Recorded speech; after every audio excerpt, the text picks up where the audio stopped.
Hi, everyone. Kelly here again. And today I have Daniel Bunting from Bunting Music Studios. Daniel and I are going to be talking about how he built a stable career following music school, which is really exciting. I know definitely a big focus for a lot of recent grads trying to figure out what comes next because it can be awfully scary out there. So excited for this conversation today. Thank you so much for your time, Daniel. I'd love to just have you introduce yourself, talk a little about the studio and all the different aspects of your career that you're juggling right now. Yeah, of course. Hey guys, I'm Daniel Bunting. I'm voice and piano teacher based in Alabama.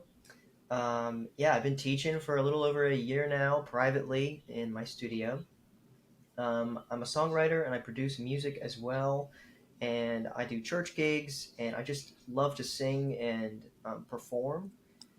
So teaching has been a fantastic way to develop and kind of share my talents with my students and also give me an avenue to pursue my more Hmm. passionate artistic endeavors.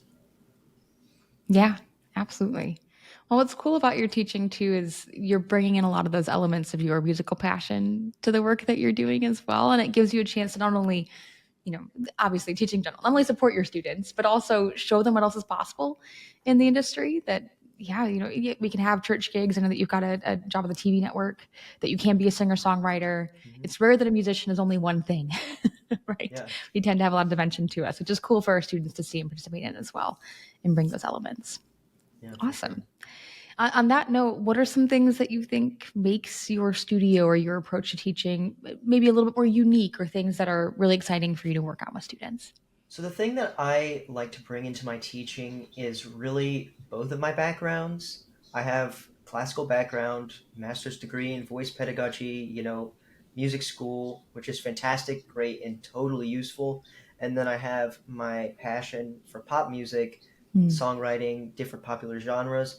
And I find that melding the two together really works for a lot of my students because they are exposed very heavily to popular genres much more than they would be exposed to the things that we learn in music school. So they kind of can relate to pop music and different varieties of popular genres in a way that I don't think they can yet appreciate Mm. classical music yet. And I think I like to bring in classical concepts as well as kind of meeting them where they are and then focusing on their goals specifically because every student kind of has their own idea of what music is and what they want to learn, and having a wide base of genre knowledge has really helped me like understand what my students are looking for and where they want to go.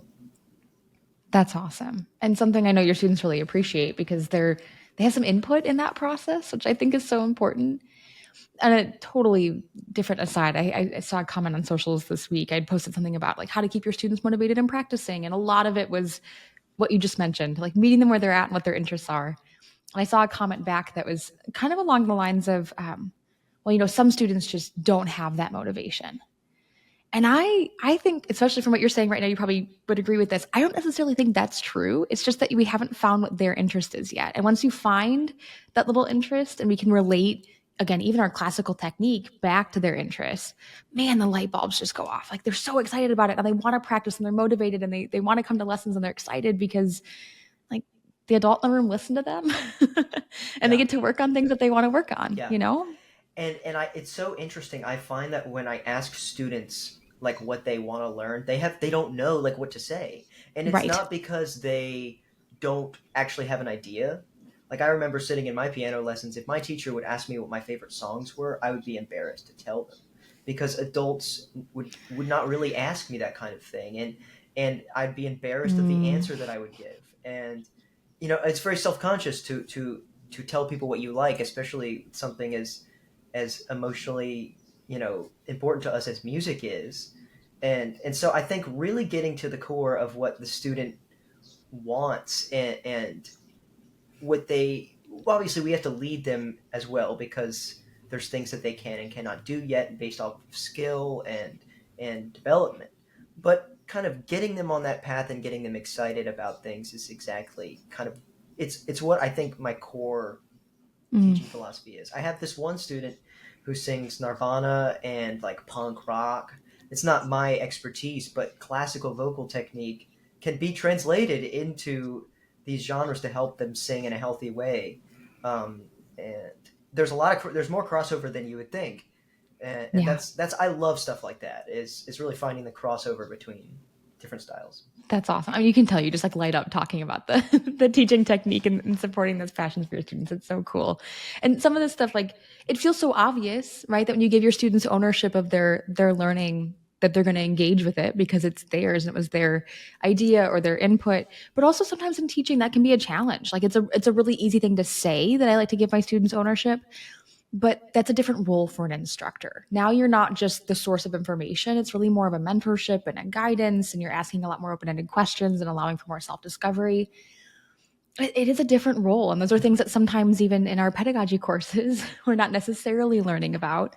So I know this is something that you've been working really hard to develop too in your teaching style over the last year, and kind of finding your groove in that. But it's really fun to hear you talk about how successful that's been for your students and how exciting that is for them. That's awesome. I know if we jump back, let's say beginning of last school year, when we first started talking about growing the studio and what this might look like for your career, you had a few life transitions happening. You could Let's say catch that. everybody You else could say up on that. that. What was going on in your life at that point, and why was the studio something that we were trying to start? Yeah, so I guess it was just about a year ago, really, just that we started talking. Um, in May of last year, I graduated with my master's degree. I lived in a completely different city, and I was kind of just exploring. At the end of my degree, I was exploring what I wanted to do, just entertaining lots of different ideas and different avenues. And then I just really settled on on private music Mm, studio. A lot of my teachers and mentors have taught privately, and it's just something I've loved and thought that I always wanted to do. But the university route, I just did not want to be in school any longer. mm. And I was like, I think private studio teaching would be a good way to move forward. And then I found your social media, and I just filled out the little interest form, and then we got connected. Um, and yeah, but I mean, through the past year, I've had some crazy life transitions. I've moved cities from Mississippi to Alabama. Got married in November. And yeah, and yeah, so completely new city, new living situation, new marriage, new business. It's been pretty wild, all Yeah. things considered, but it's been, I would say, all things considered, successful. Mm. Yeah. In its own way, in its own way, its own crazy way. Well, we were joking a moment ago about like the portfolio career and how musicians really aren't ever just one thing. And there's so many things that you do in music. Of course, we've got the private studio, which has been a big focus in the last year. And part of the conversation we had just before we started recording today was that has created a lot of stability, and that was kind of the goal. I think was for us to create this thing that had stability and structure to support you, financially, but also just to kind of support your musical work and make sure that we were working in music and using the skills that we really cared about. But you also mentioned how that's now supporting all of your other artistic endeavors. That's giving you space and room, and we've built in flexibility to allow you to do a lot of other things. I don't want to put too many words in your mouth. I feel like I might have already done so, but can you tell us a little bit more about that balance and what that structure looks like for you and how the studio is helping you do everything else? No, I mean that's kind of exactly right. I mean, I love the studio concept Mm, because you know getting up to 25 hours of teaching, which is my goal. We're getting there. But even that will give me flexibility to work, a little bit less time for a good amount of money, and it will allow me to pursue my other endeavors, which is producing music, songwriting, performing, and then that feeds back into my students. Like I can develop my craft, develop my sort of expertise in different topics, and then bring that back to my lessons. So I'm able to teach, I'm able to pursue other passions, and it's just this nice, this great cycle. mm. Well, and Um, that artistic fulfillment is really important. That I mean, I don't think I think there's very few of us who would say that we're only teachers. And that's the entire reason that we went into music. I mean, maybe save for some of our friends, of course, that go into music ed, but even a lot of our music ed friends will still perform and take gigs on the weekends and on the side. So I think as a musician, output into your students, but also just output in general, and that fulfillment that we experience is so important. Hmm. Can't be overlooked. Yeah. That's awesome. Now, part of what you're doing, obviously, we were talking before too, you're closer to Nashville now, which is exciting, and some of the singing and songwriting. So, what are some of the other opportunities that you've kind of found yourself in the last year, career wise? Yeah, so a lot of my friends live in Nashville, and they're trying to write songs, and we've always talked about um, getting there and writing songs since college when we lived in Virginia, and now we all kind of live around there. So that is something that we're really trying to pursue. I have a lot of more time now to produce music for my friends, write songs Mm, for them, which is something I'm really, really passionate about. And yeah, we're just trying to build up a good catalog of different pop songs and different things to to show people. that's So awesome. that's something I love to do. So cool. Like I said, the portfolio career, always so fun to see what the musicians are up to. That's amazing. Let's talk a little bit about some of our work together in the studio, because obviously this has been a big focus in the last year. Like we said, starting this new business and trying to grow everything, create that stability. When we first met, we were moving, so we were starting from scratch again in the studio because we were in a new location. What were some of the challenges or frustrations or kind of hiccups that you were running into at that point? Yeah, so moving to a new city definitely made it a lot tougher. Mm-hmm. Um, but I think it proves that with enough persistence, it can still be done because I literally had like one friend that my wife knew and just from school that lived here, and that was the only connection that I had in the city. And I got a few connections through school, but it really was just my studio was built from basically up to this point outreach on Facebook Mm-hmm. and getting connected to the community that way. And first client from there, about 2 to 3 months into the process, it took a while. Yeah. It took a lot of persistence, and I think that if I didn't work with a program like y'all, like I might have, not that I would have given up, Mm. but I wouldn't have seen the normal growing pains kind of as part of the process, and I would have been like, well, I'm not doing something right, maybe this isn't working. But getting that kind of affirmation that it's okay to go 2 to 3 months without your first student, um, and that's kind of a normal thing, especially when you're in a new place. Just Yeah. having that community to really walk you through that and be like, is it's really invaluable Mm. because just because you can get in your head about a lot of things, Yeah. even if you know what you're doing is right.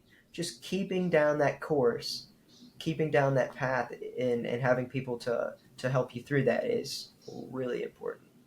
Yeah. It's so easy, like you said, get in your own head and then also start to wonder, like, is it me? Like, this is working for everybody else. Am I doing something wrong? Or people just don't want to work with me, or students don't care about my teaching style? I mean, those are questions that we hear a lot because, yeah, like you go ask advice in the music teacher Facebook group and they say, oh, go, post on Facebook or go email schools. And there's so many little refinements in that process that we can make to try to expedite things and solve the hiccups that we're experiencing. So it's not just like 2 to 3 months of like banging your head against a wall until something finally clicks. It's like, no, let's keep reiterating, let's keep making little refinements and changes and tweaks until we unlock what you need for your studio, for your ideal student, for your area.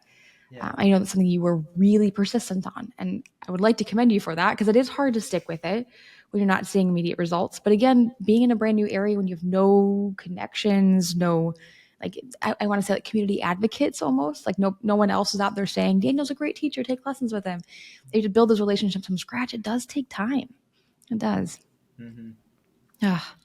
Now, okay, we're talking about the business growth, and obviously it has grown quite a bit, which is really exciting, and we're on the path towards that 25 hours.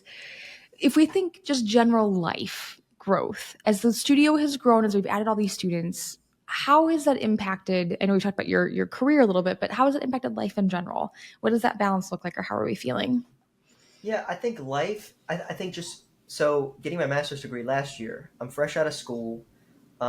Really kind of enjoying being like being able to Yeah. pursue a career and have some flexibility with my time and really sort of create my own schedule and my own life. I think the studio really grants flexibility for personal time as well. Um, Weekends, don't teach on the weekends, which is great. And I've Yeah. got a lot of daytime students and homeschool students as well, so I'm able to spend evenings with family and at home. So on a personal level, um, that's one of the reasons that kind of I gravitated towards the studio model for my career was because of family, personal life. That's a huge important part of life that I just really don't want to neglect, and I can still.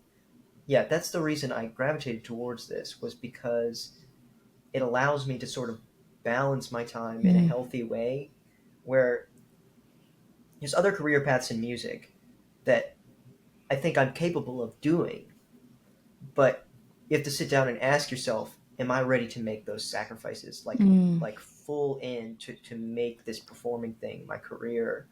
And then the flip side of that is, what does your personal life look like?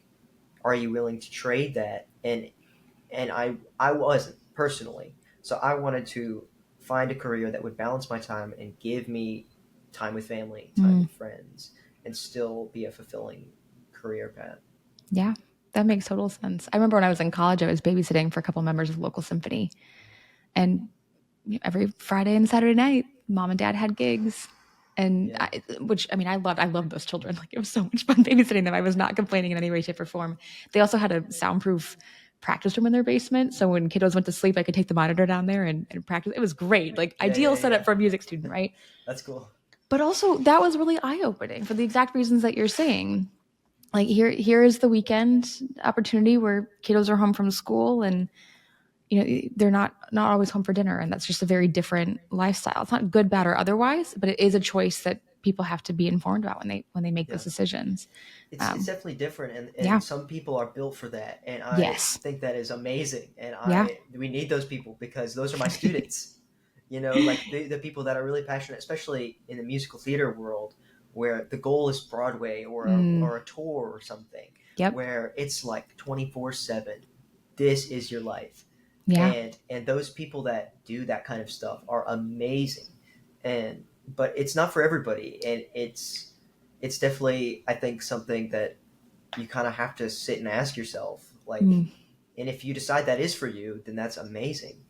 But yeah, definitely something that you have to think about and kind of deal with on your own. yeah, especially coming out of school, there's a lot of choices that have to happen right away because not that you need to rush through the decisions, and always a decision can change, right? The nice thing, at least in my mind, when I came out of my master's program and started the studio, was similar to what you're talking about.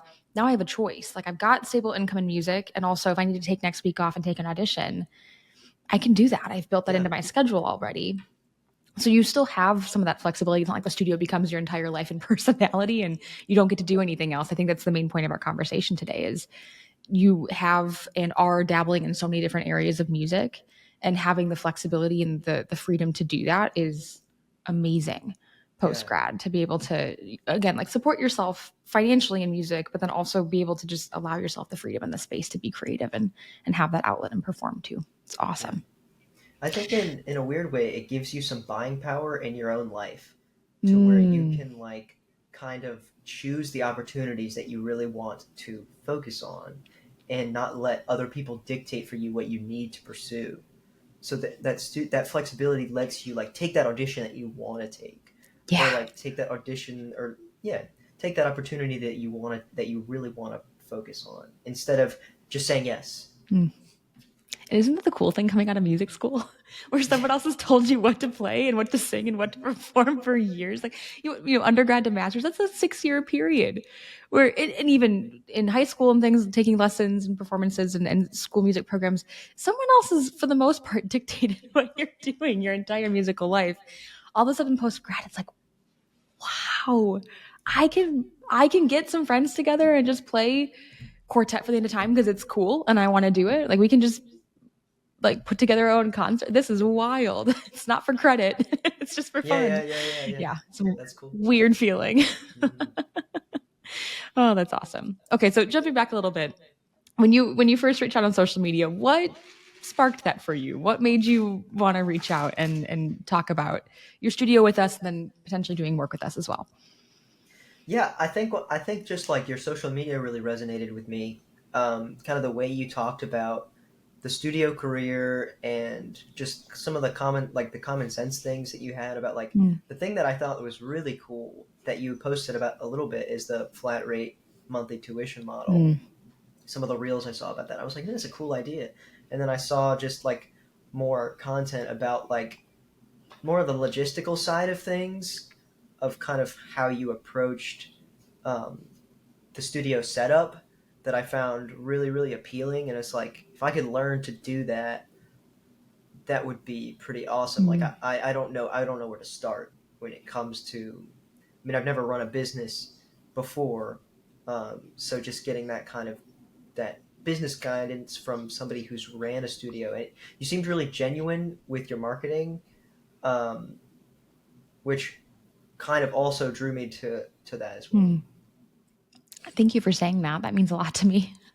Especially, it's so interesting, like being on social media and then you talk to people in real life. And the goal is always like, I want to be the same online that I am in person and not like have a weird vibe out there. But also, when we were Mm-hmm. talking about your marketing and the outreach that you're doing on local social media, the same thing applies. Like, the more authentic the marketing is to who you are, then you're going to attract the right students and clients. And also, it feels good and ethical and all Yeah. those good things too. Like, it has to be aligned. So that's really good to hear. And I'm glad that we were able to do that in your work in your business too, which is really exciting. If we think back on Daniel, 8, 9 months ago when you were making this decision, what do you wish that you knew back then about the growth and the process that we've experienced in the last few months? Yeah, so I think one thing I sort of wish I knew from like a positive perspective is that people when you're starting a business and you're negotiating and you're like mentioning your prices in like a free consultation or whatever, like people are more understanding and more willing to work with Mm, you than you I think sometimes give them credit for in your head, or sometimes you think that everyone's judging you and mm, everyone's like judging all your business decisions and all your fine print and all of this other stuff. But really they just want like clear communication and somebody that kind of knows what they're doing and offers a good service. It's a lot more simple than than you initially think going in. Like sometimes following up with people, like if you think you're being annoying, but actually, really the only way that I get in contact with people is by sending a follow up email, and they're not mad at all. They just forgot or something, or they're busy, and that's yeah. totally fine. But I think just the dealing with people in a business sense is not as complicated or as harsh as Mm, I think sometimes we think that it is going to be. And of course, can sometimes be some miscommunications and some hiccups here and there. It's natural. But I've found that the vast majority of people I've worked with, especially the people that sort of align with my ideal student profile, are much more easygoing and mm, relaxed and flexible than sometimes we think that they're going to be. yeah. Being a business owner doesn't mean being perfect, right? It just means adding a little structure to something that you're passionate about and making it a little bit more formalized. Um, what I think is so cool about what you said a moment ago too is I had a mentor tell me years ago, you can't say the wrong thing to the right person. Hmm. Meaning if they're an ideal fit and like the energy's there and you're showing up as your genuine self and they're really interested in what you have to offer and they can understand the value, you might in a moment of stress or anxiety or overwhelm, you might say something that you would never otherwise say. Or you might get off that consultation and think, God, oh, that was dumb. Why did I say it that way? Or that wasn't very clear. And the main gist of it is like people make decisions based on intuition and energy, not the exact words that came out of your mouth. And like you Hmm. said, like following up is supportive. That's not annoying within reason. Obviously, we're not like bugging people every single day about Yeah, lessons. yeah, It's not that intense, right? We're not being weird, yeah. but following up is supportive and it is a mutual conversation. I think when you're approaching it as you've done, you've described as that, is this a fit type of conversation as opposed to let me sell you something kind of conversation, it's always going to yield better results, right? It's easier to figure out if you actually want to work with someone that way too. Sure. That's awesome. I think maybe final question for today. If you think about your experience with the Outside the Box program, the work that we've done, the growth that we've experienced, who do you think would be a good fit for this program? Or maybe if someone's listening right now and they're trying to make a decision, like, is this going to be helpful for me? Is the information helpful? Is the structure helpful? What would you want them to know about the process too? Yeah, I would say that from my personal experience, I think that people fresh out of school actually would really benefit from something like this if they're Mm, thinking about studio as a career or a supplemental option to whatever else they're doing. mhm. Just because there's so many things like, and I've heard you mention this many times on social media and your content, that you don't learn in music school, not to the fault of the school. A lot of the time it's just it's a music program and you Yeah. learn music. And in this kind of program, it's kind of a way to learn marketing. It's a way to learn some people skills that you may think are obvious, but then come back around and you're like, oh, this is like it's not as cut and dry as sometimes we think, and there's more nuance to things, and there's so many valuable resources in this program that save you so much time Mm, and so many headaches, and you have such a kind of a supportive community um, that kind of is going through the same things that you're going through. And sometimes we think that, oh, maybe I don't need that, and that could be true, but it really is so valuable just to have people that are going through the same thing mm. that you're trying to pursue, um, with you at the same time. So you can kind of check in and see what everyone else is doing, and then maybe take an idea from here or there. And then if you have a problem with the client or something like that, you have people that are there to help you resolve it in kind of the best possible way that helps you and them.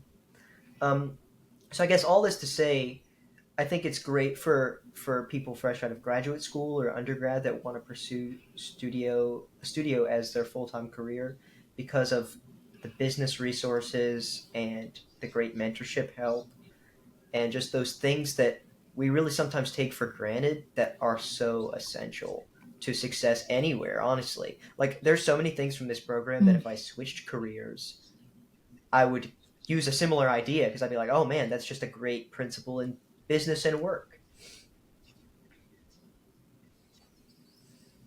That's amazing. I It's been so fun and so exciting to work with you over the last few months and to see your business grow and your career in general, like not just the studio, but everything else that you're doing.